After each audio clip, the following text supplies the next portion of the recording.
माझं सिडकोला सूर्यास pathology lab समोर एक क्लिनिक आहे, एक ब्रांच आहे आणि सेकंड ब्रांच पंचवटी मध्ये आहे. आपण आपल्या लेक्चरला सुरुवात करूया. आयुर्वेदा आताच सगळं जग, आता सगळं रिसेंट जे आहे ते सगळं आपल्याला सिच्युएशन माहिती आहे की अगदी खूप जास्त बर्निंग कंडिशन जी आहे सध्याची, दॅट इज कोविड. आणि ह्या कोविडच्या स्वरूपामध्ये आपल्याला स्वतःचं असेसिंग करायला मिळालं की कोण किती कपॅबल आहे, कोणाची रोगप्रतिकार क्षमता जास्त आहे, कोणाची वीक आहे. या सगळ्यांवरनं आपल्याला कोविडने आपल्याला खूप चांगलं शिकवलं. तर आयुर्वेदाच्या अनुषंगाने जर मी बोलायला गेले, आयुर्वेदाकडे याचे खूप चांगले आन्सर्स आहेत आणि खूप चांगलं ट्रीटमेंट पण मी म्हणेल की आहे. ठीक आहे. तर बेसिकली आयुर्वेद म्हणजे काय किंवा आयुर्वेद हे आपल्याकडे काय म्हणून सांगितलं, तर it is the way of living life, की जीवन जगण्याचं जस्ट मार्गदर्शन करणारं शास्त्र, की इच अँड एव्हरी पॉइंट पासनं, म्हणजे तुमच्या अगदी केसापासनं ते नखापर्यंत आणि तुमच्या मनाच्या लेवल पासनं ते अगदी सेल पर्यंत सगळं काही डिफाईन केलेलं आहे. आणि म्हणून मी म्हणेल की it is the way of living life, की तुम्ही कसं जगलं पाहिजे फ्रॉम स्टार्ट ऑफ बर्थ, म्हणजे अगदी जन्मापासनं ते शेवटपर्यंत एक जगण्याचं मार्गदर्शन करणारं, की आपलं लाईफ कसं असलं पाहिजे, आपण आपली बॉडी कशी मेंटेन ठेवली पाहिजे, आपलं माइंड कसं आपण बूस्ट केलं पाहिजे किंवा त्याचा सत्वगुण टिकवला पाहिजे, हे सगळ्या गोष्टींचं जे मार्गदर्शन करणारं शास्त्र आहे दॅट इज आयुर्वेद आहे. आणि याचं प्रयोजनच मेनली बेसिकली आपल्या आचार्यांनी सांगितलं, की पहिलंच प्रयोजन सांगितलं दॅट इज स्वस्थस्य स्वास्थ्य रक्षणम, की आयुर्वेद शास्त्र व्याधींची ट्रीटमेंट करण्यासाठी आहेच, नो डाऊट, की ते त्यांचं सेकंडरी त्यांचं एम झालं. फर्स्ट ऑब्जेक्टिव्ह, प्रायमरी ऑब्जेक्टिव्ह आहे त्यांचं की स्वस्थस्य स्वास्थ्य रक्षणम, की जो निरोगी व्यक्ती आहे त्याचं आरोग्य अबाधित ठेवणं किंवा त्याला लाईफ टाइम तो निरोगी कसा राहील याच्यासाठी मार्गदर्शन करणं, याच्यासाठी सजेशन देणं, किंवा ज्याची रोग प्रतिकार क्षमता चांगली आहे तर ती कंटिन्युअसली त्याच लेवलमध्ये राहणं, ह्याच्यासाठी मार्गदर्शन करणं, दॅट इज स्वस्थस्य स्वास्थ्य रक्षण. स्वस्थ व्यक्तीचं स्वास्थ्य रक्षण करण्यासाठीचं प्रयोजन, हे पहिलं प्रयोजन आयुर्वेदाचं. आणि मग नंतर यदा कदाचित थोडंसं काही चुकींमुळे किंवा खाण्यापिण्यामुळे किंवा त्याच्या प्रज्ञापराधामुळे, म्हणजे त्याच्या चुकीच्या गोष्टींमुळे जर यदा कदाचित त्याला व्याधी झालेच, रोग झालेच, विकार झालेच, तर मग त्या विकारांची ट्रीटमेंट करण्यासाठी पण मार्गदर्शन केलेलं आहे. आणि मग त्या विकारांची चिकित्सा त्यांनी सांगितली किंवा ट्रीटमेंट सांगितली. तर म्हणून मी असं म्हणेल की आता जे ग्लोबल लेवलला आणि जे अगदी ग्राउंड लेवलला सुद्धा जे आयुर्वेदाकडे बघता आहेत ते ह्याच गोष्टीसाठी, की it is the preventive medicine किंवा it is the pathy to prevent the diseases और to cure the patient via preventive methodology, preventive medicine. Okay. Then म्हणून आपल्याला आजचा जो टॉपिक आहे तो ह्या दृष्टीनेच बघायचा आहे, कारण आपल्याला आपली रोगप्रतिकार क्षमता अबाधित ठेवायची आहे. आपण जे आता स्वास्थ्य अनुभवतो आहे किंवा स्वस्थ निरोगी म्हणून अनुभवतो आहे ते आपल्याला अबाधित ठेवायचं आहे, त्याच्यावर मी जास्त भर देणार आहे. ओके. तर आपलं आयुर्वेदाने जे मार्गदर्शन केलं आहे किंवा आयुर्वेदामध्ये रोगप्रतिकार शक्ती किंवा त्यालाच आयुर्वेदामध्ये म्हटलं आहे व्याधी क्षमत्व. ओके. त्यालाच आयुर्वेदामध्ये म्हटले व्याधी क्षमत्व.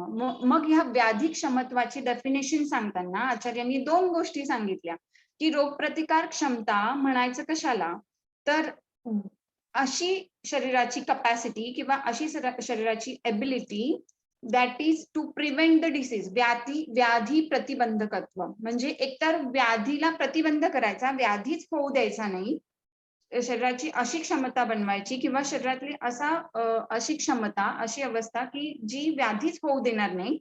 आणि दुसराच पाठ किंवा तो पाठ म्हणजे व्याधी बल विरोधित्व. झालाच व्याधी तर तो त्याचं बल इतकं कमी करायचं, म्हणजे आपल्या शरीर इतकं ताकदवान पाहिजे किंवा इतकं बलवान पाहिजे, की जरी आपल्याला व्याधी झाला, डिसीज झाला, तरी तो हार्डली साध्या मेडिसिनने तो क्युअर होईल किंवा तो लॉंग टर्म राहणार नाही. खूप काही सीरियस त्याचे कॉम्प्लिकेशन्स होणार नाही आणि तो इझी साध्या-साध्या मेडिसिन्सने तो क्युअर होईल. याला म्हणतात व्याधिक्षमत्व. असे 2 पार्ट व्याधिक्षमत्वाचे आपल्याला आचार्यांनी सांगितले. दॅट इज व्याधी प्रतिबंधकत्व आणि सेकंड व्याधी बल विरोधित्व. आता एक खूप मोठा गैरसमज आपल्याला सोसायटीमध्ये दिसतो किंवा म्हणजे डेली रुटीन मध्ये पण जेव्हा पेशंट येतात तेव्हा बेसिकली माझ्याजवळ तर हे एक सांगतात की हा सध्या ना खूप आजारी पडतोय आणि याची इम्युनिटी वाढवण्यासाठी काहीतरी औषध द्या. ओके, म्हणजे औषध घेऊनच आपली इम्युनिटी वाढणार आहे का किंवा औषध घेऊनच आपण व्याधीला प्रतिबंध करणार आहोत का? तर नाही. औषध इज सेकंडरी मेडिसिन किंवा ते सेकंडरी होऊन जातं, ते दुय्यम होऊन जातं. Primary thing is to follow our way of life, that is to follow this, आपण म्हणू की ह्या सगळ्या गोष्टी तुम्ही फॉलो करा, जे मी आता तुम्हाला स्लाइडमध्ये दाखवते, की व्याधी प्रतिबंधकत्व म्हणजे तुम्ही व्याधीला प्रिव्हेंट करण्यासाठी मेडिसिनकडे बघू नका.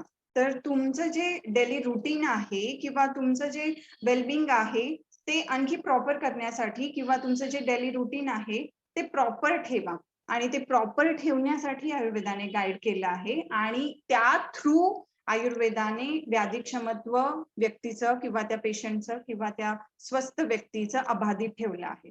आणि म्हणून मी आज सगळ्यात जास्त भर ह्या गोष्टींवर देणार आहे की आपल्याला जर आपली इम्युनिटी मेंटेन ठेवायची आहे किंवा आपली रोगप्रतिकार शक्ती वाढवायची आहे तर आपल्याला कोणतं औषध घेण्याची लगेचच आवश्यकता नाही.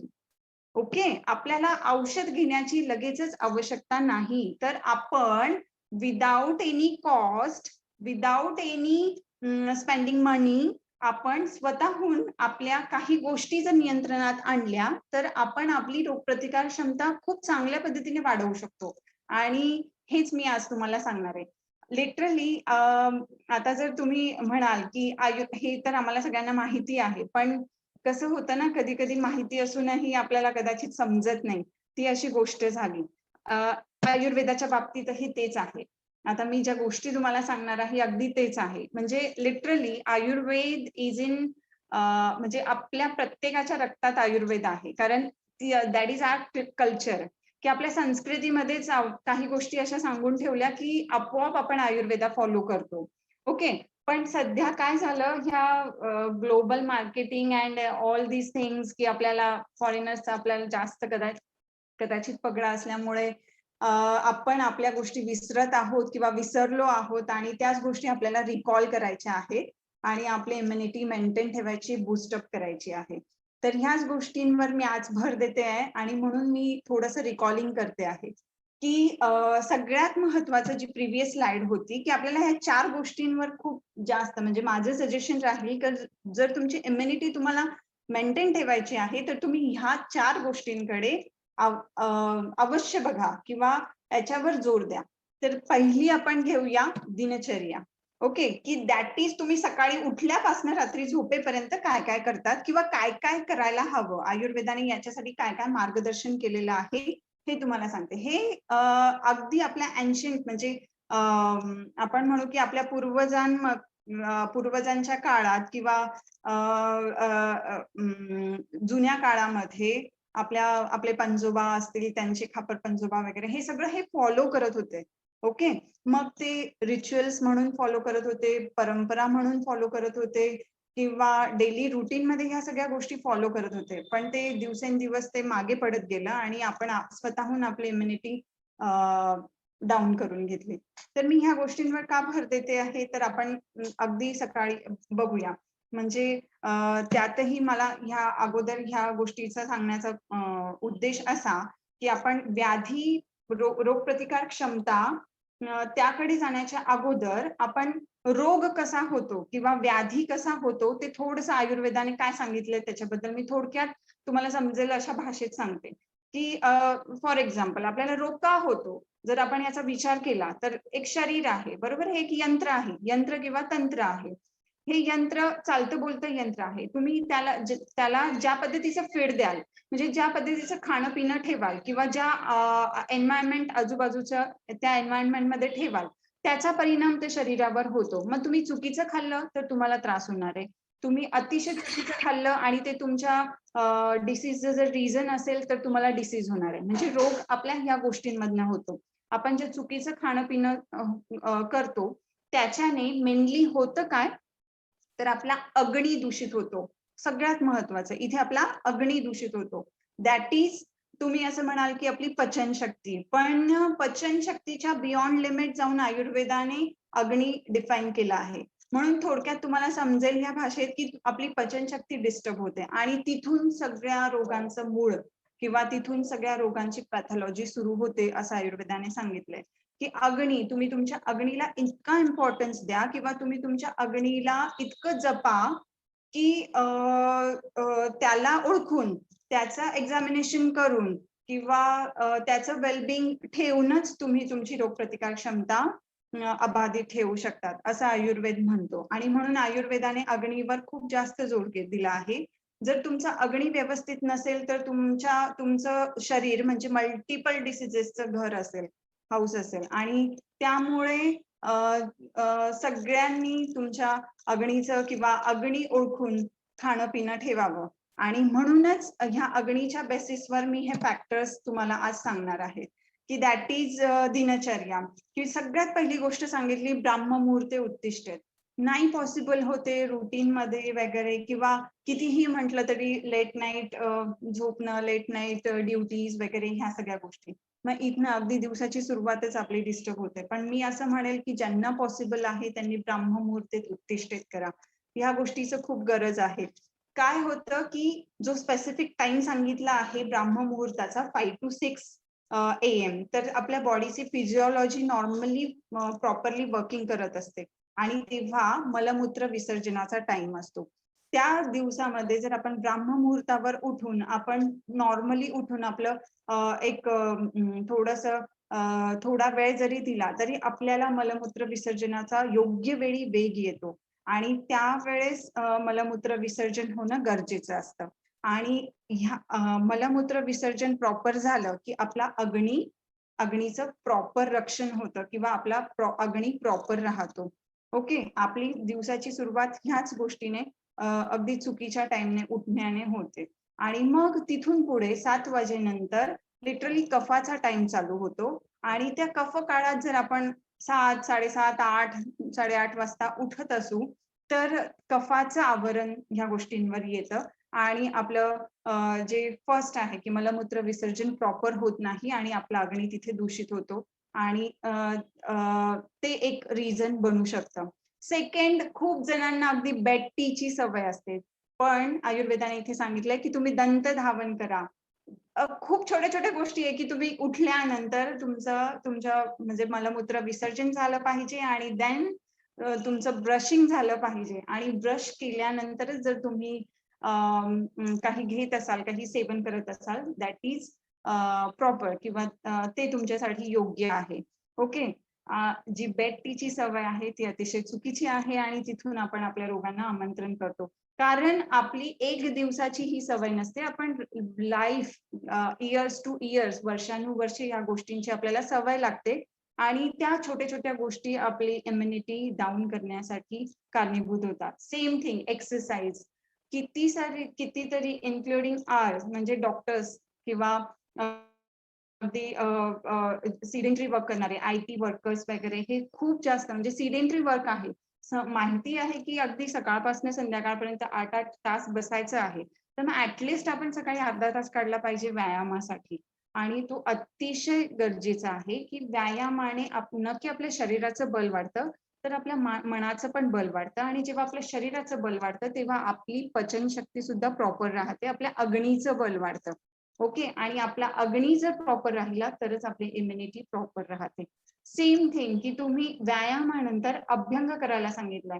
अभ्यंग दॅट इज शिर श्रवण पादेशू, 3 ठिकाणी म्हणजे एकतर शिराला, हेड देन कान, श्रवण, ओके, श्रवणेंद्रिय, कानांना आणि तळपायांना, ह्या 3 ठिकाणी रोज डेली मसाज करायला सांगितलं आहे. आता ही कसं इम्युनिटी बिल्टअप करेल सांगा, की म्हणजे हे मी का इन्क्लूड केलं, की ह्या छोट्या छोट्या गोष्टी आहे, की तुम्ही रोजचा वात रोजच काढून टाका किंवा रोजचं हे जे वाताचे जे हायली वर्किंग साइट्स आहेत, की शिर म्हणजे मेंटली अगदी स्टार्टिंग सकाळी उठल्यापासून जे आपल्या मेंदूचं काम सुरू होतं, दॅट इज रात्री झोपण्यापर्यंत. मग कुठेतरी त्याच्यातला वात कंट्रोल राहायला पाहिजे. सेम थिंग आपल्या कान, की कंटिन्युअसली जागेपणी आपल्या कानावर काही ना काही पडत असतं. दॅट इज आपले कान कंटिन्युअसली वर्किंग करत असतात. अँड सेम थिंग आपले पाय, की आपण उठलो की एकदा का पाय जमिनीवर ठेवले की रात्री झोपेपर्यंत. ह्या मेनली 3 साइड्स ज्या वाताच्या आहेत त्या आपल्याला रोजचा वात तिथला कमी झाला पाहिजे, त्याचं शमन झालं पाहिजे. आणि जर हे दोष बॅलन्स राहतील, वात पित्त कफ, तरच आपलं अग्नी नीट राहणार आहे असं सांगितलं आहे. देन स्नान. खूप जणांना अगदी म्हणजे संडेचं तर हे रुटीनच असतं. अगदी उठतील म्हणजे लेट उठतील, देन मग काहीतरी नाश्ता करतील, मग जेवण करतील, मग अगदी संध्याकाळी 4-5 वाजता स्नान म्हणजे अंघोळ करतील. किती जास्त हे चुकीचं आहे. किंवा स्नानाच्या अगोदर तुम्ही काहीतरी खाताय किंवा जेवणानंतर स्नान करताय. इट्स अ व्हेरी म्हणजे खूप जास्त व्याधींचं रिझन सांगितलंय, की भोजनानंतर स्नान करणं, ओके, भोजनानंतर अंघोळ करणं. I think according to modern pathophysiology सुद्धा आपण हे एक्सप्लेन करू शकतो, की ते कसं डिसीजेस साठी रिझन्स बनू शकतात. ओके, तर त्यामुळे हे आयुर्वेदाने छोट्या छोट्या गोष्टी सांगितल्या आहे, की जे आपण रुटीन आपली दिनचर्या व्यवस्थित ठेवली पाहिजे. की तुम्ही पहिल्यांदा उठल्यानंतर या सगळ्या गोष्टी, पहिल्यांदा स्नान म्हणजे अंघोळ ही झालीच पाहिजे. आणि मग अंघोळीनंतर जेव्हा बघा तुम्ही अंघोळ केल्यानंतर सुद्धा आपला अग्नी प्रदीप्त होतो. आणि आपला अग्नी प्रदीप्त झाला की मगच आपण जेवायला पाहिजे. आणि मग भोजनाला आहे. मग आता ह्या आहाराबद्दल किंवा भोजनाबद्दल खूप सारे इतकं मार्गदर्शन केलं आहे. खूप साऱ्या म्हणजे ग्रंथच्या ग्रंथ लिहिले आहेत, अध्यायाच्या अध्याय लिहिले आहेत. ते आता आपण पुढे घेणारच आहोत. पण मी विशेषतः इथे भोजनाच्या वेळांबद्दल बोलेल. ते पण आपण पुढे आहाराबद्दल बोलणारच आहोत, तिथे होईल. आणि मग तुम्ही म्हणजे इथे जे भोजन सांगितलं आहे दॅट इज ओके, भोजन. आणि मग त्याच्यानंतर तुम्ही तुमचं जे अर्थार्जन करण्यासाठी जे व्यवहार कर्म आहे, जे डेली रुटीन तुमचं ते फॉलो करा असं सांगितलं आहे. आणि मग सायं भोजन, जे की तुम्ही सूर्यास्ताच्या आत केलं पाहिजे असं आयुर्वेदाने निर्देश केला आहे. आणि निद्रा, योग्य वेळेमध्ये झोपा, की जेणेकरून ब्राह्ममुहूर्तावर उठू शकाल आणि तुम्ही तुमचे सगळे दोष हे अगदी बॅलन्स ठेवू शकाल. आणि त्या योगे तुम्ही तुमचं रोगप्रतिकार क्षमता एकदम प्रॉपर ठेवू शकाल. ओके, इथे मी निद्राच्या बाबतीत असं बोलेल की काही जण आहेत की ज्यांचं ड्युटी शेड्यूल शिफ्ट ड्युटीज आहेत, बरोबर आहे, की शिफ्ट ड्युटीज मध्ये काम करायला लागतं, लेट नाईट ड्युटीज करायला लागतात. असे खूप सारे ऑक्युपेशन आहेत, खूप सारे प्रोफेशन्स आहेत की ज्याच्यामध्ये आपल्याला नाईट ड्युटीज कराव्या लागतात. मग तिथे आयुर्वेदाने मार्गदर्शन केलं आहे की जर तुम्हाला तुमची झोप रात्रीची झाली नसेल तर तुम्ही दुसऱ्या दिवशी सकाळी without empty stomach, without taking meal और without taking breakfast, empty stomach तुम्हाला जेवढी झोप येते तेवढी झोप घ्या. मग हार्डली ती 1 hour 2 hour 3 hour जेवढी झोप असेल तेवढी घ्या. It's sufficient for you. And then तुम्ही उठल्यानंतर फ्रेश व्हा, अगदी ब्रशिंग पासून ते स्नान करण्यानंतर मग तुम्ही भोजन करा, असं गायडन्स केलेलं आहे. ओके, म्हणजे आपण रात्री झोपतो त्याच्या निम्मी झोप तुम्ही दुसऱ्या दिवशी एम्प्टी स्टमक घेतली तरी पण it is sufficient for you. Okay, अशा पद्धतीचं गायडन्स आयुर्वेदाने केलं आहे. आणि त्याच्या एक्झॅक्टली आपण नाईट ड्युटीज करणारे किंवा नाईट शिफ्ट करणारे आपण करतो की दुसऱ्या दिवशी जातो, खूप भरपेट जेवण करतो आणि दिवसभर झोपा काढतो. It is the invitation for diseases, okay, future diseases. ही इथे आपली इम्युनिटी डाऊन होणार आहे किंवा इथे आपली रोगप्रतिकार क्षमता अजिबात आपल्याला साथ देणार नाहीये.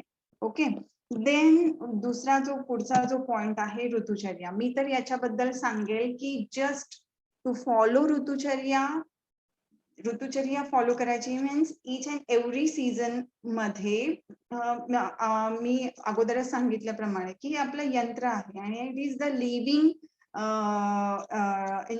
लिव्हिंग आपण म्हणू लिव्हिंग मशीन. ओके, आपण ज्या परिस्थितीमध्ये तिला ठेवतो, ज्या परिस्थितीमध्ये आपण जे काही त्याला प्रोव्हाइड करतो त्यानुसारच ते बिहेव करणार आहे. ओके, म्हणजे ज्या एन्व्हायरमेंट मध्ये ठेवतो त्या एन्व्हायरमेंटचा 101% त्याच्यावर इफेक्ट होणार आहे. आणि आपल्याकडे तर असे 6 ऋतू सांगितले आहेत आणि हे 6ही ऋतू कमी जास्त फरकाने आपल्याकडे दिसतात. आणि ह्या ऋतूंवर किंवा ह्या ऋतूंची चर्या फॉलो करणं ह्याच्यासाठी सुद्धा आयुर्वेदाने खूप जास्त गायडन्स केलंय.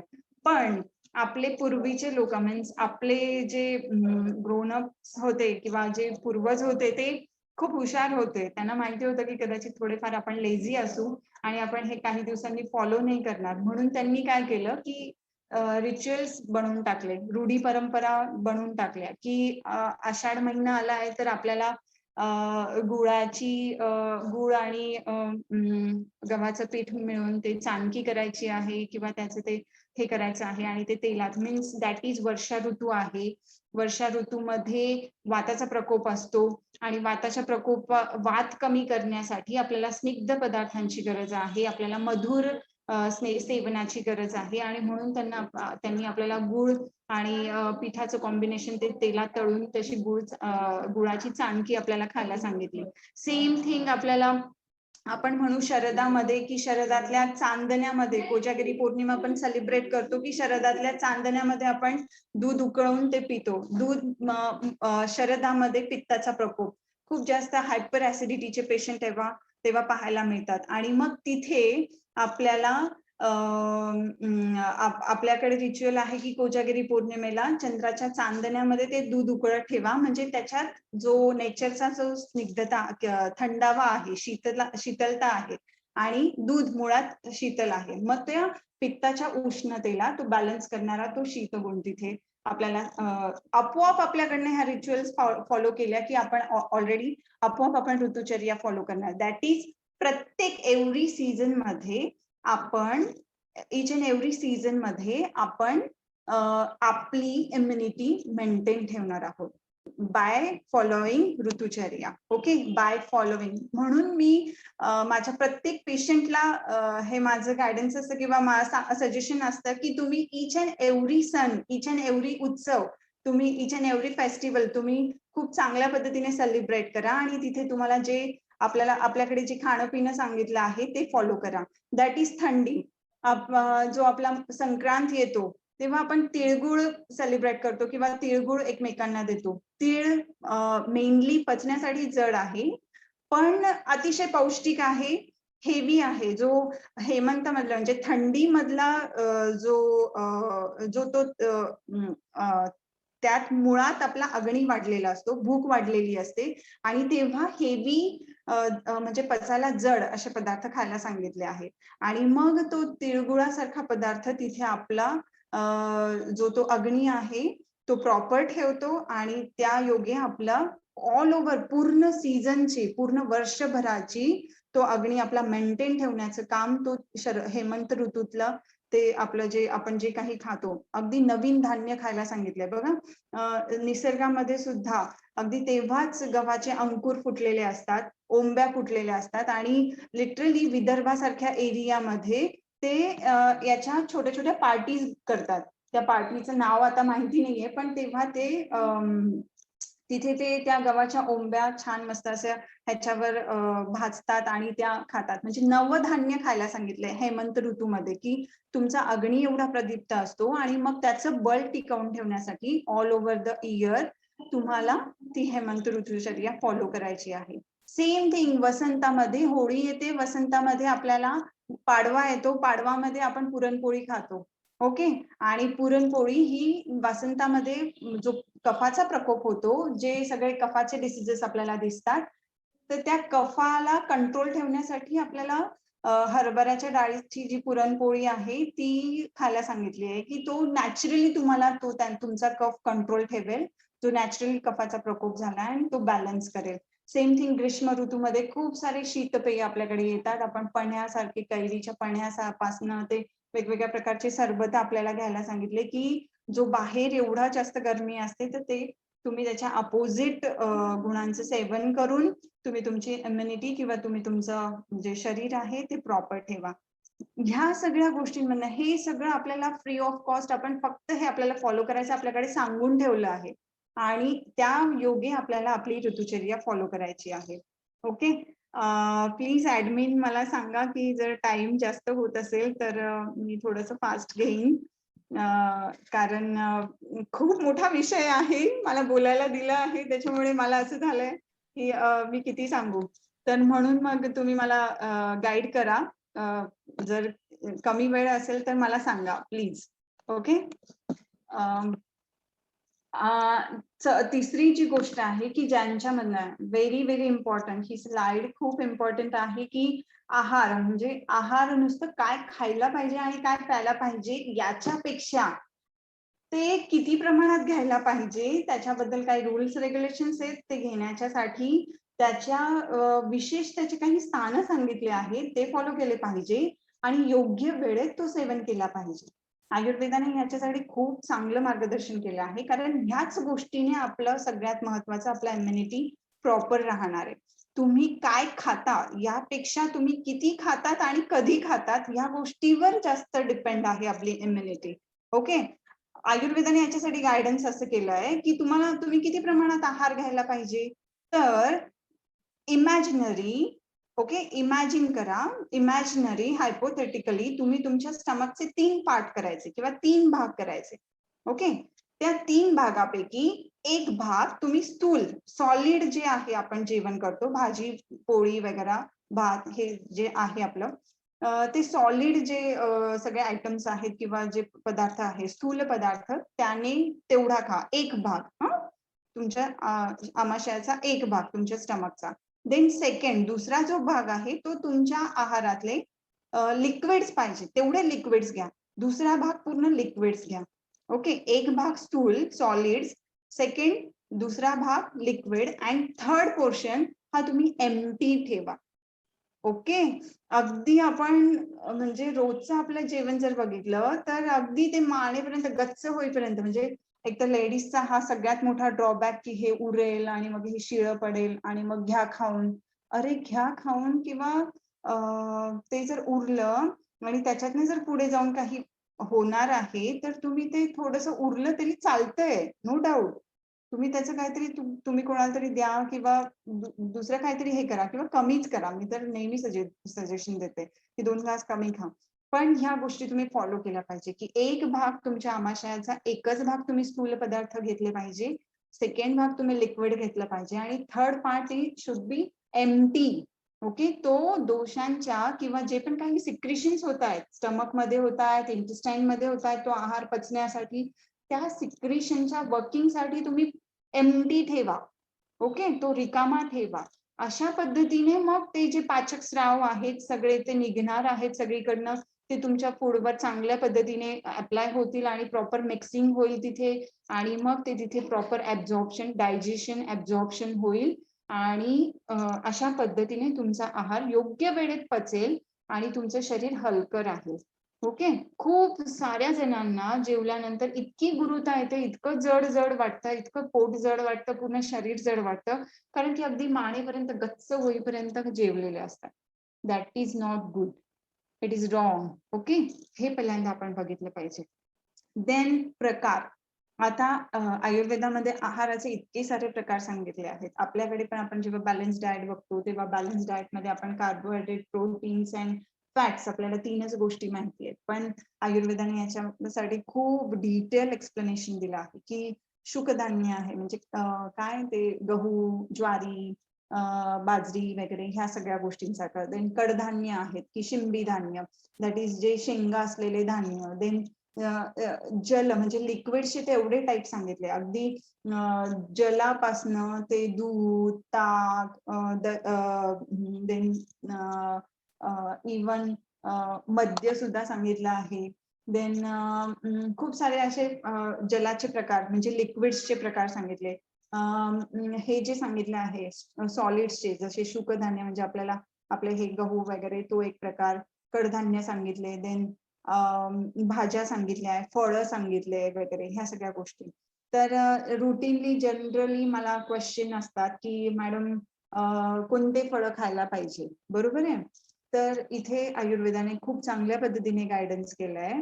मी ह्याच गोष्टी म्हणून प्रकार मी घेतलं की आपण ज्या देशात जन्म घेतला आहे, that is we are Maharashtrian. Okay, थोडक्यात वी आर महाराष्ट्रीयन. महाराष्ट्रामध्ये तयार होणारे, उत्पन्न होणाऱ्या वनस्पती, उत्पन्न होणारं धान्य, उत्पन्न होणारं कडधान्य, उत्पन्न होणारे फळं, उत्पन्न होणाऱ्या पालेभाज्या, हे सगळं आपल्यासाठी सेफ आहे, हे सगळं आपल्यासाठी सुटेबल आहे.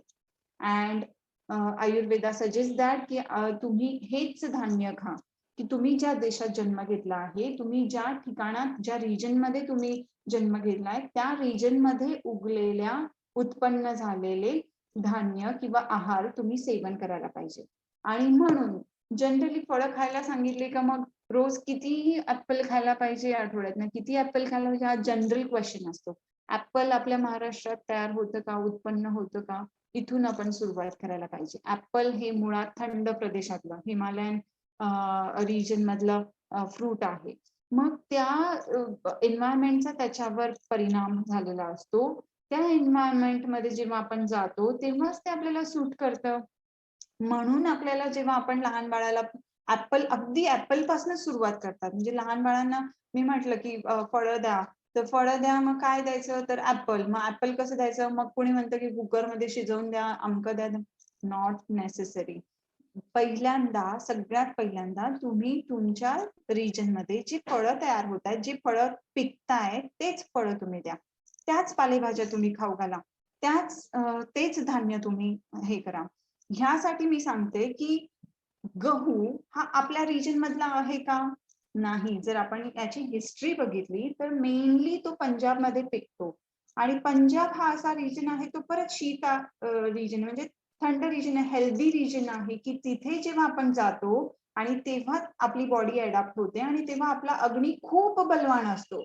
आणि तेव्हा मग तिथे जाऊन जेव्हा आपण गव्हाची पोळी खातो तेव्हा ती आपल्याला प्रॉपर पचते. आपल्या रिजन मध्ये कोणतं धान्य उगत होतं, आपल्या रिजन मध्ये उगत होतं ज्वारी, नागली, बाजरी, या सगळ्या गोष्टी उगत होत्या. आपण ह्या गोष्टी आणि गव्हाची पोळी आपण कधी खात होतो, आपले पूर्वज कधी खात होते, तर अगदी सणावाराला आपण पुरणपोळी सारखी गोष्ट खात होतो. ओके, तर आपण ही आपली लाईफस्टाईल परत अडॅप्ट केली पाहिजे की ह्या गोष्टीतनं. म्हणजे आता मला सांगा की इवन मॉडर्न फिजिशियन सुद्धा आजकाल, किंवा मी तर खूप सारे गायनॅक बघितले आहेत की इन्फर्टिलिटी केसेस मध्ये ते गव्हाची पोळी, भात हे सगळं बंद करतात. का, तर आता सध्या ह्या गोष्टींचा इम्पॉर्टन्स जाणवायला लागलाय की हे इतकं हेवी होतं पचायला आणि सगळ्यात महत्वाचं तुमचं अग्नी दूषित होतं. आणि म्हणून मी बेसिकली जे लिटरली माझी वेट मॅनेजमेंटची चांगली प्रॅक्टिस आहे, तेव्हा मला ह्याच गोष्टी समजून सांगायला लागतात की तुम्ही आपल्या देशात तयार होणाऱ्या ज्वारी, बाजरी, नागलीपासून सुरुवात करा. मग ऑकेजनली तुम्ही सणावाराला गव्हाची पोळी जेवा, की जेणेकरून तुमचा अग्नी प्रॉपर राहील आणि तुमचं इम्युनिटी अगदी प्रॉपर राहील. आणि मग झालेच यदा कदाचित डिसीजेस, तर अगदी साध्या औषधांनी ते क्लिअर होतील. सेम थिंग विशेष आयतन, काही खूप साऱ्या गोष्टी सांगितल्या आहेत, त्या मला इथे आता वेळेच्या अभावी मला सांगता येणार नाही. याच्यावर मी एक सेपरेट लेक्चर देऊ शकते. त्यामुळे मी थोडक्यात असं सांगेल की इकडे आयुर्वेदात सगळ्यात मोठं आत्ताच्या डिसीजेसला किंवा जे लाईफस्टाईल डिसऑर्डर्स सध्या होत आहेत, like obesity, like diabetes, hypertension, infertility, हे खूप मोठे इश्यूज आहेत सध्या, जे लाईफस्टाईल डिसऑर्डर्स म्हणून आपण यांच्याकडे बघतो, पीसीओडी सारखे डिसीजेस. तर यांच्यामध्ये सगळ्यात मोठं आम्हाला रिझन दिसून येतं विरुद्ध आहार. म्हणजे विरुद्ध आहार म्हणजे आपण त्या आहाराची क्वालिटी किंवा त्या आहाराचे गुण न चेक करता, आता खूप साऱ्या गोष्टी सांगितल्या आयुर्वेदात, तिथे सगळं सांगणं हे नाही, पण एक 2-3 एक्झाम्पल देते की दूध आणि मासे एकत्र खायला नाही सांगितले आयुर्वेदाने. इट इज द असं म्हणू की major reason major causal factor for psoriasis. Okay, जो सोरायसिस आपल्याला दिसतो त्याच्यातला खूप मोठा रिझन सांगितलाय की तुम्ही नॉनव्हेज सोबत तुम्ही दूध किंवा दुधाचे पदार्थ खाताय आणि आपल्याकडे सर्रास जे नॉनव्हेज बनवतं ते दह्याने मॅरिनेट केलेलं असतं. मग सांगा कसं तुमच्या शरीरात दोष वाढणार नाही, तुमचा अग्नी दूषित होणार नाही आणि तुम्ही रोगांना आमंत्रण करून घेणार नाही. ही गोष्ट आहे. तर that marination with dahi, marination with curd, it's not proper. हे विरुद्धान्न होतं की दोन म्हणजे त्या आहाराचे दोन गुण एकमेकांच्या अपोज मध्ये काम करतात. म्हणजे दूध कसं सांगितलंय, थंड सांगितलंय, किंवा आणि नॉनव्हेज किंवा मासे कसं सांगितलं आहे, उष्ण सांगितलंय. मग दूध थंड शीत आणि मासे उष्ण, ह्या दोघांचा परस्पर आतमध्ये ते वेगळंच कॉम्बिनेशन होतं आणि त्या वेगळ्या कॉम्बिनेशन मधनं मल्टिपल अलर्जीज फॉर्म होतात. सेम थिंग आत्ता आयुर्वेदात अगदी लिटरली 5,000 वर्षांपूर्वी लिहून ठेवलंय की शूल्यमान सांगितलंय, बार्बिक्यू नॉनव्हेज. खूप जणांना हा त्यांचा फेवरेट आयटम आहे आणि पार्टीज मध्ये बार्बिक्यू हे खूप जणांना आवडतं. पण it is the leading carcinogenic causal factor nowadays. Okay, तुम्ही जे ती लोखंडाची सळई असते त्याच्यामध्ये घुसवून ते मांस किंवा ते नॉनव्हेज तुम्ही जेव्हा पकवतात किंवा ते शिजवतात तेव्हा त्याचे जे त्याच्या ज्या क्वालिटीज आहेत, ते त्याचे जे गुण आहेत ते खूप जास्त चेंज होतात आणि ते मग मल्टिपल अलर्जीजला आणि मल्टिपल डिसिजेसला ते आमंत्रण देतात, ते इन्व्हाइट करतात. ओके, असे हे विरुद्ध आहाराबद्दल खूप काही मी सांगू शकते. आता इथे आपल्याला टाइम कमी पडेल म्हणून. आणि सगळ्यात महत्वाचं की तुम्ही काय जेवता याच्यापेक्षा तुम्ही किती जेवतात आणि कधी जेवतात. तर याच्यासाठी आपण आहे ना खरं तर नेचरकडे बघितलं पाहिजे. Ayurveda, but obvious it is nature, it is natural. तुम्ही याच्यासाठी नेचरकडे म्हणजे नेचरमध्ये बघा किती पक्ष्यांना आजार होतो, किती कुत्रे एपिडेमिक डिसीज येतो. आता तुम्ही म्हणाल की बर्ड फ्लू तर आलाच होता किंवा म्हणजे एखाद्या डेअरी मधल्या, पण बर्ड फ्लू का झाला याच्या मागे पण आपण जर रिझन बघितलं तर आपण आहे ना त्या कोंबड्यांना सुद्धा त्यांचं डेली रुटीन फॉलो करू देत नाही ते पोल्ट्रीवाले. ते रात्रभर ती लाईट चालू ठेवतात आणि मग त्या कोंबड्यांना असं वाटतं की पूर्ण दिवसच आहे आणि त्या रात्रभर खात असतात आणि त्याच्यामुळे त्या खाण्यापिण्यातनं त्यांना वेगवेगळे डिसीजेस होतात आणि मग हे बर्ड फ्लू सारखे डिसीजेस नवीन आलेले. पूर्वीच्या काळी असं कुठे आपण ऑब्झर्व केलं होतं की विशिष्ट कोंबड्यांना असा आजार झाला किंवा पक्षी आजारी पडले आणि खूप सारे एपिडेमिक आला आणि खूप सारे कुत्रे गेले म्हणजे एका रिजन मधले, असं कधीच नाही होताना दिसत नेचर. कारण ते काय करतात, ते नॅचरल सायकल फॉलो करतात.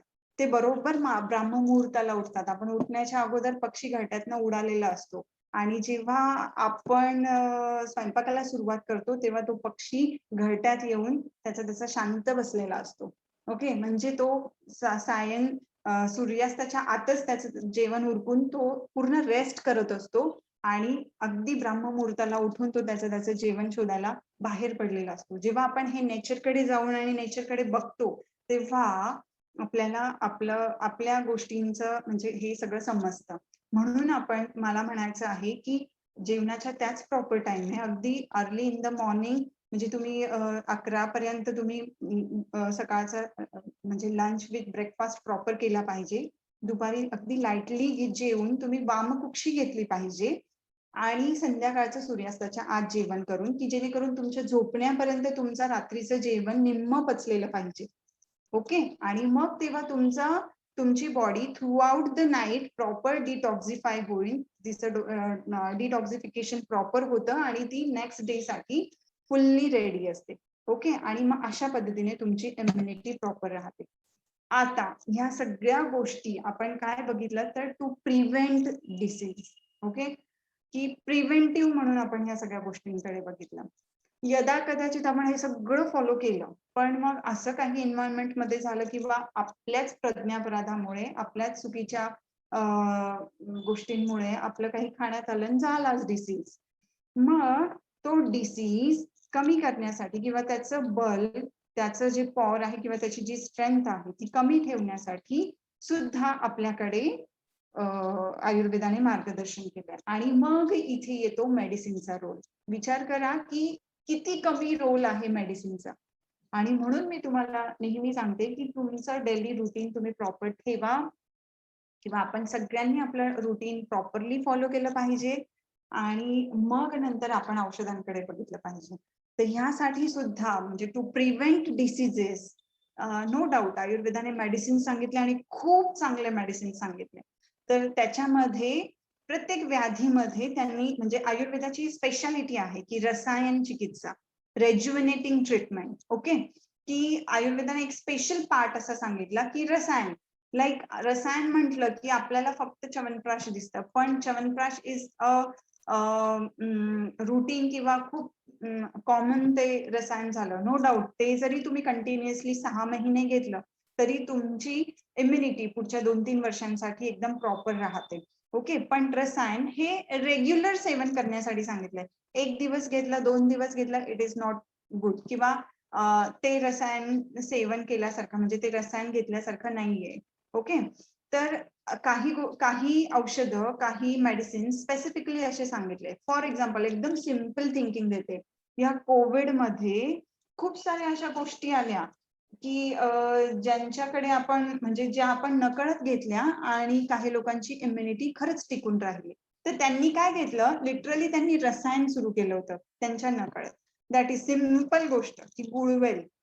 हा, तुमच्यापैकी सुद्धा खूप साऱ्या लोकांनी गुळवेल घेतला असेल, गुळवेलचा काढा घेत असतील, पण आयुर्वेदाने रसायन सांगितलं आहे. तर ते रसायन म्हणजे गुळवेलचा स्वरस रोज एम्प्टी स्टमक स्वरस म्हटलंय की लिटरली त्याच्यात पाणी टाकायचं नाही. ते कांड जे आहे, गुळवेलचं कांड आहे ते ठेचायचं किंवा ते बारीक करायचं आणि त्याचा रस करायचा, हार्डली 4 टीस्पून. ओके, 4 चमचे तुम्ही सकाळी एम्प्टी स्टमक गुडूची रसायन, याला गुडूची रसायन असं म्हणतात, गुळवेल स्वरस घेतला तरी तुमचा पूर्ण इम्युनिटी ती प्रॉपर राहते. But it should have take for minimum 3 months. Okay, 3 ते 6 महिन्यांसाठी तुम्ही जर हे रसायन घेतलं. सेम थिंग लहान मुलांसाठी मेध्य रसायन आलंय, सिंपल शंखपुष्पीचा. असंच शंखपुष्पीचं जे वर्किंग एलिमेंट आहे, तर ते त्याचा तुम्ही शंखपुष्पीचा स्वरस घेतला. स्वरस, हा, मी नॉट प्रिझर्वेटिव्ह काड्यांबद्दल बोलते. प्रिझर्वेटिव्ह टाकले त्या गोष्टींमध्ये तर त्याची पोटन्सी तिथेच कमी होते. आणि इथेच थोडासा आयुर्वेद मागे पडलाय की खूप साऱ्या गोष्टी प्रिझर्व करून प्रिझर्वेटिव्हच्या मार्फत आपण घेतो आणि तिथे आपण त्या मेडिसिनची पोटन्सी कमी करून घेतो. मी इथे सगळ्या अगदी ताज्या म्हणजे अगदी फ्रेश अशा मेडिसिन्स बद्दल बोलते. तर शंखपुष्पी मेडिसिन सुद्धा हे लहान मुलांमध्ये खूप चांगलं मेध्य रसायन म्हणून काम करतं. सगळ्यात मस्त, सगळ्यात सोपं, सगळ्यात इझिली आपण जे सगळेजण घेतो की क्षीर सर्पी अभ्यास सांगितलाय. क्षीर म्हणजे दूध आणि सर्पी म्हणजे घृत, की दुधामध्ये तूप घालून घ्या early in the morning empty stomach. Especially रसायन जे आहे, मीन्स जी रेज्युनेटिंग मेडिसिन सांगितले ते early in the morning empty stomach घ्यायला सांगितले. का सांगितले, इथे सुद्धा तेच गोष्ट आहे की तेव्हाच आपला अग्नी प्रदीप्त असतो, प्रखर असतो आणि आपण जे पण काही घेतो for the first time early in the morning ते दिवसभर आपल्या शरीराला पुरतं किंवा आपल्या शरीराला खूप चांगल्या पद्धतीने ते लागू होतं. आणि म्हणून रसायन चिकित्सा किंवा रसायन हे आपल्याला अर्ली इन द मॉर्निंग जेव्हा आपला अग्नी प्रदीप्त असतो तेव्हा घ्यायला सांगितलंय. आणि हा क्षीर सर्पी अभ्यास आता इथे पण अगदीच आदल्या दिवशीच पचलेलं नसतं, लेट नाईट खाल्लेलं असतं, दुसऱ्या दिवशी झोप पूर्ण झालेली नसते आणि त्याच्यात जर मी सांगितल्याप्रमाणे क्षीर सर्पी अभ्यास केला म्हणजे दुधामध्ये तूप घालून 101% त्याचे रिव्हर्स इफेक्टच दिसणार आहे. ह्याला खूप साऱ्या गोष्टींचा लिमिटेशन्स आहेत की तुमचा अग्नी ओळखून तुम्ही जेवा, तुमचा अग्नी ओळखून तुम्ही मेडिसिन्स घ्या, तुमचा अग्नी ओळखून तुम्ही रसायन मेडिसिन्स घ्या. ओके, तर म्हणून हे असं रसायन, खूप छोटे छोटे रसायन आले आहेत की आमलकी, साधा आवळा, की तुम्ही थंडीच्या दिवसांमध्ये मग तुम्ही आवळ्याचं तूप बनवून ठेवा, आवळ्याचा रस काढून ठेवा. आवळा अगदी कशाही स्वरूपामध्ये तुम्ही आवळा खाल्ला, आवळा कॅन्डी खा, पण ती रेग्युलर घ्या काही महिने. ओके, तरच त्या रसायनचा इफेक्ट आहे आणि ते प्रॉपर वेने, थ्रू प्रॉपर वेने. इथे मग आयुर्वेद डॉक्टर्स किंवा आयुर्वेदाचे ते तज्ञ आहेत त्यांचा सल्ला घेऊन तुम्ही घेतलं पाहिजे. सेम थिंग व्याधी अनुरूप पण काही रसायन चिकित्सा सांगितले आहे की जसं तुमचं शुगर आहे, तुमचं हायपरटेन्शन आहे, ओबेसिटी आहे किंवा इनफर्टिलिटी आहे, याच्यामध्ये तुम्हाला अनुरूप वेगवेगळे मेडिसिन्स आहेत. आणि सगळ्यात महत्वाचं पथ्यापथ्य. प्रत्येक डिसीज मध्ये जितके मेडिसिन्स एक्सप्लेन केले तेवढंच पथ्यापथ्यावर जोर दिला आहे. या सगळ्या गोष्टींमधनं आपण आपल्या बॉडीचा इम्युनिटी खूप चांगल्या पद्धतीने मेंटेन करू शकतो आणि आयुर्वेदा थ्रू आपण आपला रोगप्रतिकार क्षमता किंवा रोगप्रतिकार शक्ती आपली अबाधित ठेवू शकतो. ओके, आय थिंक मी बरेच सगळं कव्हर करण्याचा प्रयत्न केला आहे. तरी पण माझ्याकडनं काही पॉइंट सुटले असतील आणि आय होप तुम्हाला सगळ्यांना म्हणजे तुम्ही माझं ऐकून घेतलं त्याबद्दल थँक्यू अमोल सर, तुम्ही मला बोलण्याचे चान्स दिला आणि खूप चांगला उपक्रम आहे सर. तुमच्या या उपक्रमासाठी आमच्या खूप खूप शुभेच्छा. मी इथेच थांबते. काही क्वेरीज असतील तर तुम्ही ते मला विचारू शकता. येस, तुम्ही पीपीटी बंद केली तरी चालेल आता. Okay sir.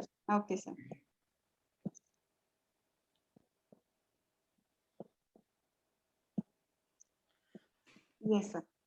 सो खूप छान मार्गदर्शन डॉक्टर स्वाती गाडे मॅडम यांनी केलं, खूप साध्या सोप्या भाषेमध्ये. Thank you sir. So forum is open for all. So नक्की काही क्वेरी असतील तर आपण आपला ऑडिओ ऑन करून विचारू शकता किंवा बाजूच्या चॅट बॉक्स मध्ये तुम्ही विचारू शकता. मागच्या आठवड्यामध्ये आम्ही हा प्रयोग केला, अनेक जणांनी चॅट बॉक्स मध्ये त्यांचे क्वेश्चन्स विचारले. सो पुढचे 5 ते 7 मिनिटं आपण आपल्या पार्टिसिपंटच्या क्वेरीसाठी देऊया. Okay sir. वेळेत संपलंय ना सर, म्हणजे जास्त वेळ नाही झाला ना? सो हे एखाद्या वक्त्याने कसं समजायचं, तर सेशनच्या सुरुवातीपासून शेवटपर्यंत जर पार्टिसिपंट नंबर तेवढाच राहिला तर समजायचं की वेळेत झाला आणि छान झालं. Okay thank you sir. सो काही क्वेरी असतील तर तुम्ही अनम्यूट करून विचारा किंवा तुम्ही बाजूच्या चॅट बॉक्स मध्ये टाईप करून विचारू शकता. एनिथिंग अबाउट आजच्या विषयाबद्दल बोलू शकता किंवा तुम्हाला आयुर्वेदाच्या संदर्भातली तुमची काही वैयक्तिक क्वेरी असेल ते तुम्ही विचारू शकता. मॅडमची ओपीडी एक्झॅक्टली पवन नगरला आपल्या लॅबच्या समोर म्हणजे हॉटेल पद्माच्या समोर आहे. मॅडम प्युअर आयुर्वेदिक प्रॅक्टिस करता, मला वाटतं लास्ट 5 to 7 years झालेत. Yes, since 10 years we are practising. Yes, आता नुकतंच प्रिव्हियस 6 months आम्ही पंचवटीमध्ये सेकंड क्लिनिक ओपन केलंय. सेकंड ब्रांच त्यांची पंचवटीला ओपन झालेली आहे. तुम्हाला वैयक्तिक काही कन्सल्टेशन पाहिजे असेल तर तुम्ही नक्की जा. Yes, of course. तिकडे. अच्छा, सो एक सूचना, अनेक लोक चॅट बॉक्स मध्ये सांगताय की खूप छान तुम्ही मार्गदर्शन केलं आणि पुढच्या वेळेस तुम्ही आहारावर मार्गदर्शन करा. सो डेफिनेटली आपण डॉक्टर स्वाती गाडे मॅडम यांना परत नक्की बोलू आणि आहाराबद्दल आपण माहिती घेऊ की आपल्याकडेच अवेलेबल आहे आणि जे फॉलो करायला खरं तर सोपं आहे, पण आपण तसं न करता औषधांवर डिपेंड राहतो आणि त्याच्याने परत एकदा आपल्या शरीराला नुकसान करून घेतो. खरं तर हेच कारण घेऊन ही म्हणजे दत्ता सर आणि आम्ही याला चळवळ म्हणतो, एक हेल्थ मुवमेंट आम्ही सुरू केली आहे की ज्याच्यामध्ये लोकांनी आरोग्यदायी जीवन जगावं, आनंदी जीवन जगावं, आपली फॅमिली संपूर्ण आनंदात दिसावी, आरोग्य दिसावी म्हणून हे वेलनेस सेशन चालू केले आहेत. पर वीक, एव्हरी वीक एक वक्ता येणार आहे आणि तो आपल्याला एक विषय घेऊन साधारणतः 45 मिनिटं मार्गदर्शन करेल. तुमच्या क्वेरीज तुम्ही त्यांना विचारू शकता. हळूहळू आम्ही हे रेकॉर्डेड व्हिडिओज युट्यूब आणि फेसबुकवर पण अवेलेबल करणार आहोत. सो नेक्स्ट वीक पासून आपण एक बदल केलाय. आपण शनिवारी संध्याकाळी 6:30 वाजता हे सेशन असणार आहे. त्याच्यामुळे तुम्ही सगळ्यांनी तर नक्कीच जॉईन करा आणि तुमच्या बरोबरचे सहकारी, तुमच्या परिवारात आपल्याला आलेली जी लिंक आहे आपल्या सूर्याज ऍपची ती तुम्ही शेअर करा. त्याच्यामुळे अजून लोक ह्या लेक्चर सिरीजला आणि ह्या मुवमेंटला जॉईन करू शकतात.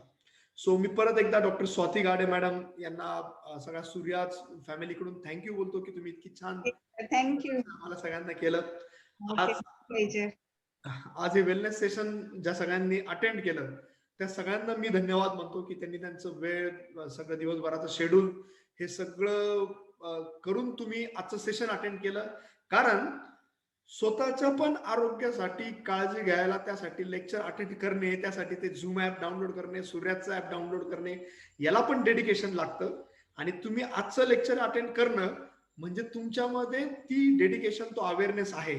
सो तुमच्या अवेअरनेसला आणि तुमच्या डेडिकेशनला सलाम करून मी आजच्या सेशनचा समारोप करतो. Thank you so much for joining. Stay bless, keep happy, stay healthy. Thank you. Thank you.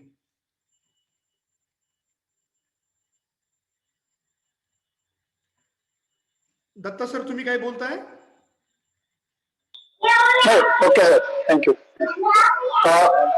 जास्तीत जास्त लोकांनी अधिकाधिक ऍप डाउनलोड करावे, कारण हे आयुर्वेदातली संधी आणि वेलनेस सेशनचा सगळ्यांना लाभ घेता येईल आणि अधिक लोकांपर्यंत पोहोचता येईल. आमचं मॅडमने सांगितल्याप्रमाणेच विजन आणि मिशन आहे की पेशंटला आजार होऊ नये आणि त्याचबरोबर त्या आजारातून जर काही झालंच तर त्यामध्ये मेडिसिन, ब्लड टेस्ट ज्या सूर्याज मध्ये उपलब्ध आहे ते आपल्याला करता येईल. पण त्यासाठी लोकांच्या आरोग्यामध्ये कॉन्ट्रीब्युशन करणं हेच उद्देश सूर्याजचा आहे. त्यासाठी अधिकाधिक लोकांना आपण जोडणं हाच मुख्य उद्देश आहे. धन्यवाद. Thank you so much.